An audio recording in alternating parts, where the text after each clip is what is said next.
एक धूप भरी दोपहर में मित्तू नाम का तोता पेड़ पर एक मीठा आम देखता है।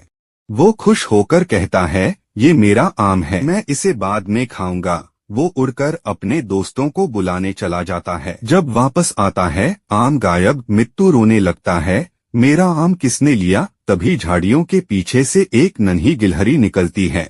वो कहती है, सॉरी मित्तू, मुझे बहुत भूख लगी थी, मैंने खा लिया। मित्तू मुस्कुराता है और कहता है, कोई बात नहीं, अगली बार हम दोनों मिलकर खाएंगे। गिलहरी खुश होकर सिर हिलाती है। दोनों मिलकर एक नया आम तोड़ते हैं और बांटकर खाते हैं।